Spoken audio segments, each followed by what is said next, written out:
Hola a todos y bienvenidos a nuestra cuarta semana y última lectura y última discusión que tenemos en este curso, en este primer curso sobre los principales obstáculos para el acceso a la justicia. En este caso vamos a platicar y vamos a introducirnos hacia uno de los temas más importantes en la región, que tiene que ver con los obstáculos ya no internos o externos de los sistemas de justicia al momento de presentar los retos para su acceso, sino ya propiamente hablando desde el contexto internacional. ¿Cuáles son esos obstáculos relacionados con el contexto internacional que se nos presentan y que se vuelven, digamos, una alternativa muy viable para muchas personas, pero a su vez se empiezan a reducir su acceso hacia determinados sujetos, como lo vamos a ver, y se empieza a utilizar este sistema en determinadas maneras que, digamos, impide el alcance real y total hacia todos. En este contexto, la lectura del autor Viktor Abramovich nos presenta un tema muy interesante que tiene que ver con las violaciones masivas y los patrones estructurales de violaciones a los derechos fundamentales, específicamente hablando de cómo es que el sistema interamericano de protección de derechos humanos se ha venido repensando y reformulando hacia justo esta dinámica de patrones estructurales de violaciones a derechos fundamentales. Para ello, digamos, Viktor Abramovich desarrolla su lectura y su análisis en 5 puntos importantes. Esos 5 puntos importantes tienen que ver con la tarea que llevan a cabo el Sistema Interamericano de Derechos Humanos, que ha llevado a cabo a través de la historia, pero que ha venido moldeando, aperturando y notablemente cambiando hacia nuevos escenarios. De ahí entonces que parta una gran introducción, que me parece una radiografía muy interesante acerca de el Sistema Interamericano de Derechos Humanos, su razón de ser, su gran impacto y ganancia de legitimidad a través de la historia y la nueva concepción de a partir de esta nueva tarea que tiene ahora sobre tratar de equilibrar esa brecha de desigualdad que en Latinoamérica impide el correcto desarrollo institucional y que es, creo yo, y comparto eso con el autor, el punto más importante de quiebre que tienen los sistemas institucionales, sobre todo los sistemas de justicia, que es el tema de la desigualdad, tal y como ya lo analizaba Mark Galanter también en la primera lectura que tuvimos en este curso, ¿verdad? Sobre por qué es que los poseedores salen adelante respecto del acceso al sistema de justicia. Pues hablando ya en cuanto a la lectura de Abramovich, este autor nos plantea esta primera radiografía del cambio de roles que el sistema interamericano ha tenido históricamente. En primer lugar, él indica la razón de ser del sistema interamericano, indica la razón de éxito de este sistema también, porque es que, digamos que la irrupción del sistema fue tan aceptada por todos los estados y porque es que al final de cuentas terminó ganando la legitimidad y generando ese gran respaldo jurídico y ese gran respaldo de todos los estados en esa primera etapa. Y esto ocurrió precisamente en la época de su creación, en los 70s, 80s y 90s, cuando el Sistema Interamericano de Derechos Humanos, compuesto por la Comisión y por la Corte, pero específicamente o más radicalmente desde la Corte Interamericana, tuvieron un impacto muy importante como esa garantía de las víctimas y de todas las personas que vivían en las dictaduras y que salían de las dictaduras y que habían sido objeto de violaciones masivas de derechos fundamentales en las dictaduras y en los gobiernos militares que azotaron a Latinoamérica en esa época. Aquí entonces el sistema interamericano se planteó como ese último recurso de justicia para las víctimas, en donde nosotros podemos observar casos emblemáticos en donde la Corte Interamericana funciona como este último páramo de defensa, en donde los estados evidentemente no funcionaban institucionalmente porque estaban apoyados en este sistema militar, etcétera, y no existía la institucionalidad concreta y adecuada para poder dar el paso hacia la justicia reparativa, y entonces era ahí donde el sistema interamericano se postulaba como este último recurso de justicia. Pero luego de eso, a partir de que se dan los cambios y los procesos democráticos en los estados latinoamericanos, empieza justo ese acompañamiento del sistema interamericano hacia los procesos políticos, específicamente dirigidos a superar el pasado autoritario, específicamente en materia penal, digamos, en cuanto a la imprescriptibilidad de delitos de lesa humanidad, en cuanto a la necesidad de investigación, sanción y búsqueda de los responsables de las masacres, de las violaciones a derechos fundamentales, etcétera, cuestión que, digamos, alimentó muy fuertemente la jurisprudencia de la Corte Interamericana y le generó esa legitimidad como tribunal de justicia restauradora y de justicia reivindicativa, sobre todo para el derecho a la verdad y el derecho a la justicia de las víctimas. Posterior a eso, entonces, la Corte Interamericana empezó a funcionar ya como un ente tratando de proporcionar o incidir en la calidad de los procesos democráticos en los estados latinoamericanos. Es decir, ya teníamos un avance proveniente del cambio de dictaduras a las democracias. Ahora tocaba entonces incidir en que esos procesos democráticos estuvieran formados o estuvieran vinculados a una democracia deliberativa, participativa, en donde los ciudadanos pudieran expresar libremente sus ideas y pudieran participar de manera activa en la formulación de estos nuevos sistemas y de estas nuevas democracias. Sin embargo, eso empezó a tener algunos problemas, y es ahí donde entonces empieza a funcionar el cambio de roles que se va dando dentro del sistema interamericano. Este cambio de roles empieza justo en que el sistema interamericano de derechos humanos se percata de que las democracias, las nuevas democracias, tenían una debilidad, y esa debilidad estaba enfocada específicamente en los sistemas de justicia. Ahí entonces en donde la Corte Interamericana y la Comisión Interamericana se enfocan en tratar de promover el mejor funcionamiento de los sistemas de justicia, y esto lo hacen mediante bastantes figuras. Una de ellas muy interesante, que es, creo yo, el aporte más rico que tiene en este caso la Corte Interamericana, el control de convencionalidad, que es una herramienta interpretativa muy importante dentro del sistema. Creo yo la innovación más radical en cuanto a tocar los sistemas de justicia y tocar a los tribunales, para que desde la sede interna se pudiera dar acompañamiento real y acceso a la justicia a las personas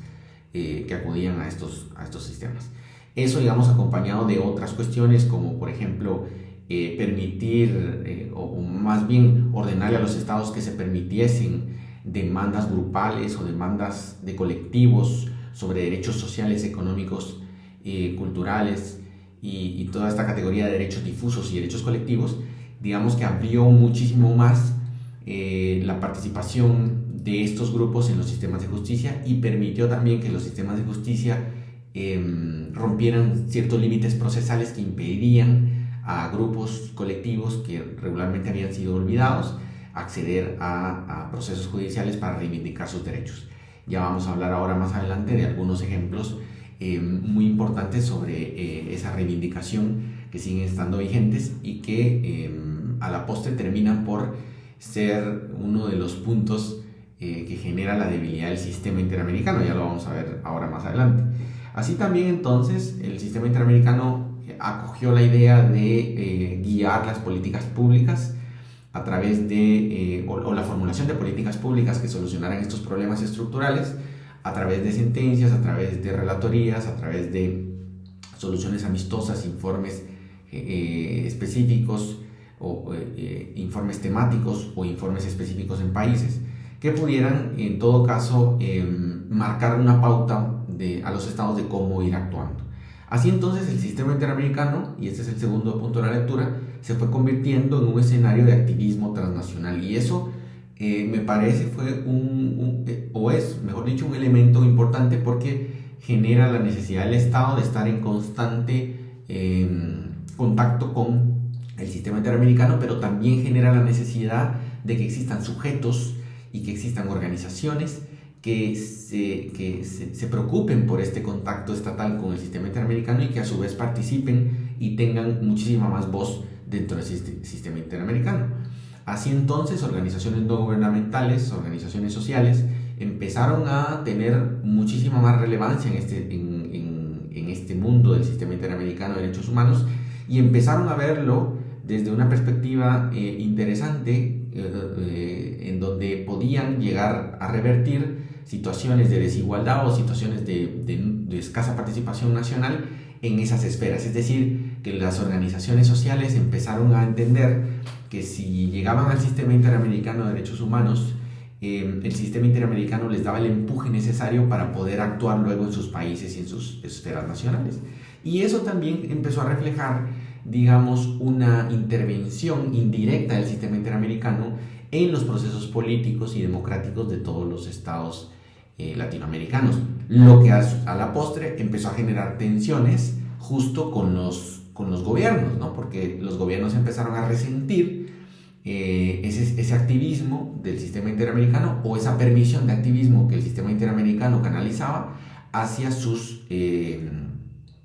los estados nacionales, lo que empezó, digamos, a no gustar al sistema político tradicional. Así entonces vemos cómo es que el sistema interamericano empieza a llevar esta pauta en donde permite a los estados y a las organizaciones llevar sus peticiones ante él y a partir de ahí generar resultados en políticas, en políticas públicas o en políticas propiamente que tienen que ver con el desarrollo democrático de cada nación. Pero eso no solo fue una dinámica que ocurrió entre estados y organizaciones o estados particulares. Más bien hay un caso emblemático en donde eso ocurrió entre estados propiamente dicho. Es decir, que había una cuestión casi, podemos decir, de política internacional o de geopolítica, en donde Estados Unidos de América y México tenían diferencias en cuanto al trato que se le estaba dando a los migrantes, a las personas inmigrantes mexicanas que estaban en Estados Unidos y que eran condenadas a la pena de muerte. Entonces, el Estado mexicano aprovecha esta oportunidad o esta apertura del sistema interamericano para llegar hacia el sistema interamericano y solicitar una opinión consultiva, precisamente para preguntarle cuál era el alcance de ese derecho a la asistencia consular que tenían los mexicanos, en este caso por la Convención de Viena, para que no se les ejecutara en cuanto a la pena de muerte, en tanto no pudieran comunicarse con su consulado. Es decir, lo que buscaba el Estado mexicano al final de cuentas era que mediante el sistema interamericano se lograra una cuestión de política propiamente entre países que no se hubiera podido lograr mediante las relaciones diplomáticas, sino que se canalizó mediante una opinión consultiva del sistema interamericano, lo cual me parece muy interesante, muy muy interesante, que luego ese precedente se extienda hacia otros países, pero que fue importantísimo en ese caso ver cómo funcionó el sistema interamericano como un mecanismo o ese escenario, como lo plantea el autor Abramovich, un escenario propiamente de activismo transnacional, en este caso entre estados. Posteriormente vemos que el sistema interamericano empieza a ampliar su agenda y esa agenda se amplía justamente hacia de lo que trata la lectura, ¿no? Los patrones estructurales de violaciones a derechos fundamentales. Y cuando hablamos de patrones estructurales basados en la exclusión y en la desigualdad, podemos entender que a lo que el autor le apunta es a una idea muy interesante que no es nueva, sino que viene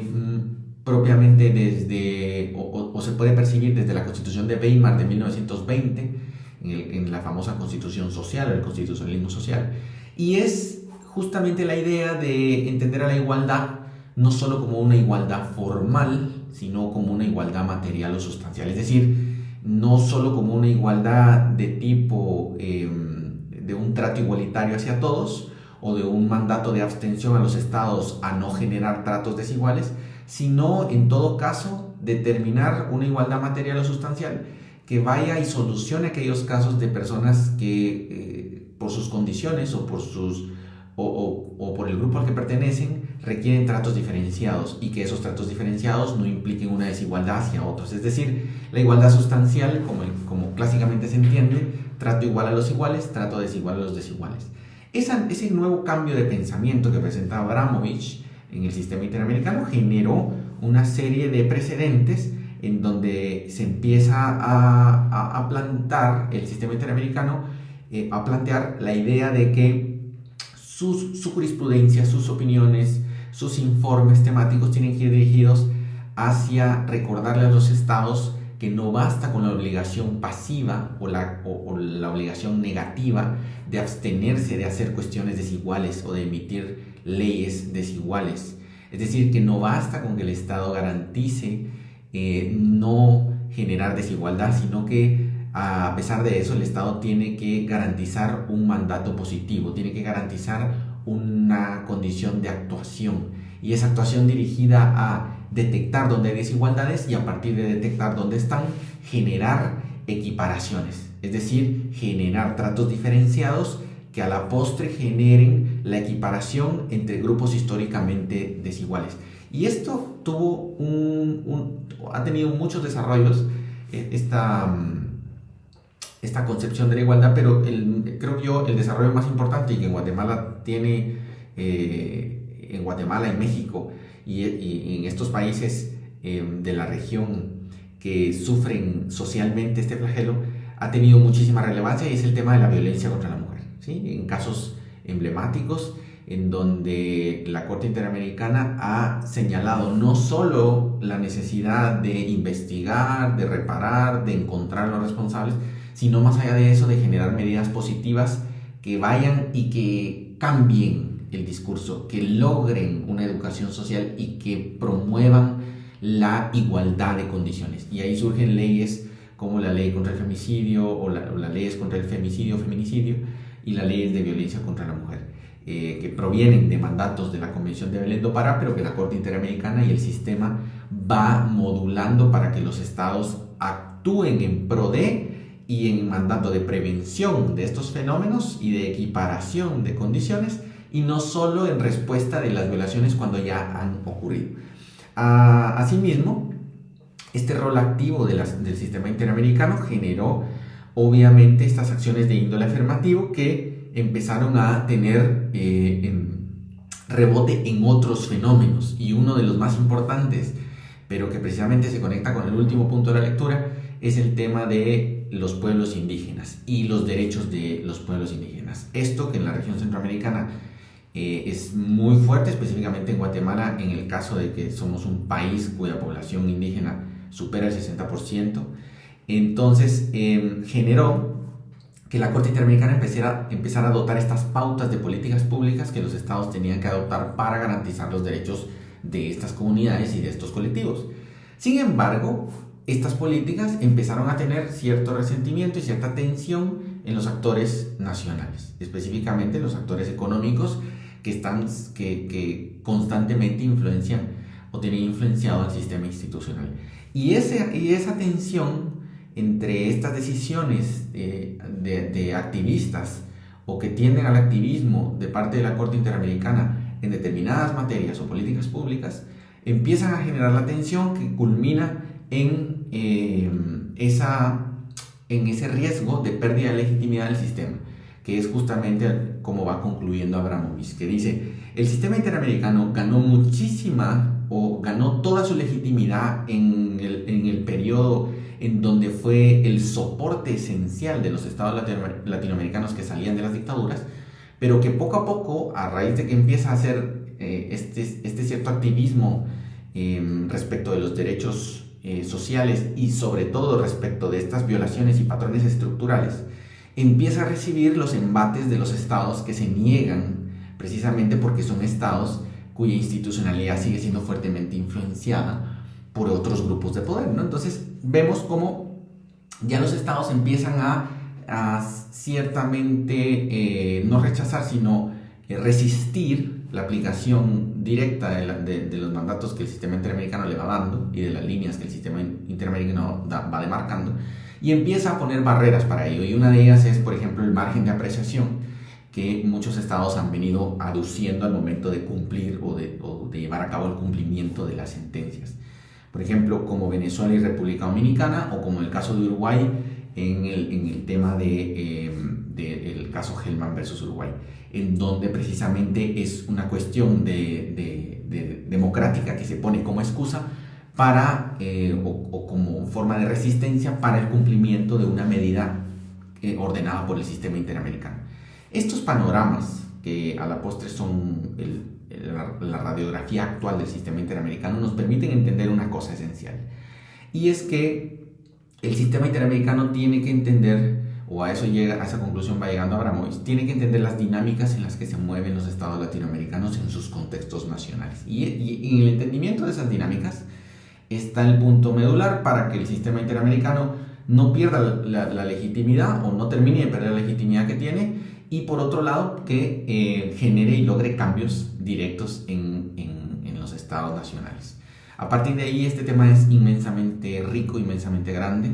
y creo que el reto que tenemos todos nosotros es alimentar la idea de que el sistema internacional de protección de los derechos humanos, y específicamente nuestro sistema regional, es una luz que nos permite avanzar definitivamente, que nos permitió salir de la oscuridad en la época de las dictaduras y que ahora nos permite avanzar. Sin embargo, ese avance que se logre tiene que ir siempre enfocado en las necesidades nacionales, tiene que ir enfocado en las condiciones nacionales, porque si no hacemos estas diferenciaciones que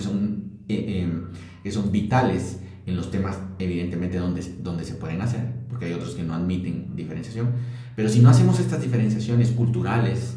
sociales, digamos que la imposición del sistema puede tener estas tensiones que no son productivas. Entonces creo que ese es el gran reto para nosotros como abogados y como juristas y como practicantes del derecho, y también a todos los que participan en este gran reto que es fortalecer el acceso a la justicia. Así que, sin más, les deseo a todos un buen desempeño en este curso y un buen desarrollo del mismo, y espero que estén muy bien. Un abrazo fraternal para todos.